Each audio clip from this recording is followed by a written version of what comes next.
महत्त्वाची आणि मोठी बातमी, उरण हत्याकांड प्रकरणी दाऊद शेखला पोलिसांनी ताब्यात घेतलेला आहे। कर्नाटकच्या गुलबर्गमधून दाऊद शेखला ताब्यात घेण्यात आलेला आहे।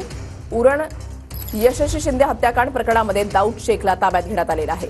कृष्णा सोनरवाडकर आमचे प्रतिनिधी अधिक माहिती देतील। कृष्णा, वृषाली, आपण पाहतोय की आरोपी दाऊद शेखला कर्नाटकच्या गुलबर्गा जिल्ह्यातील शहापूर मधून अटक करण्यात आलेली आहे आणि त्याला नवी मुंबईमध्ये आणलं जात आहे। आणि मागच्या 4 दिवसापासून आपण पाहतोय की नवी मुंबई पोलिसांची वेगवेगळी पथकं करण्यात आलेली होती। जवळपास 5 पथकं ही दाऊद शेखच्या मागावरती होती आणि त्याचा शोध घेण्यात येत होता।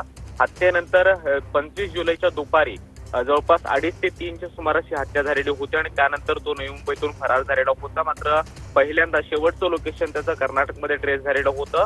स्वतःचा आणि यशस्वी शिंदेचा हत्येनंतर मोबाईल सुद्धा त्यानं स्विच ऑफ केलेला होता, त्यामुळे पोलिसांना त्याचा तपास किंवा सुगावा लागत नव्हता। अखेर तांत्रिक विश्लेषणाच्या आधारावरती दाऊद शेखला अटक करण्यात आल्याची माहिती आता पोलिसांनी दिलेली आहे आणि कर्नाटकच्या गुलबर्गा जिल्ह्यातून त्याला ताब्यात घेण्यात आले आणि आजच त्याला नवी मुंबईमध्ये आणलं जाईल आणि त्यानंतर कोर्टामध्ये हजर करून त्याचा रिमांड सुद्धा घेतला जाईल। मात्र ही हत्या करण्यामागचं नेमकं कारण काय, हे काय तपासामध्ये समोर येतं हे पाहणं महत्वाचं असणार आहे। मात्र अतिशय निर्घुणपणे यशस्वी शिंदेची हत्या करण्यात आलेली होती आणि त्या प्रकरणात एक मोठी अपडेट समोर येते, ती म्हणजे दाऊद शेखला अखेर अटक करण्यात आली। नक्की, धन्यवाद कृष्णा दिलेल्या सविस्तर माहितीसाठी।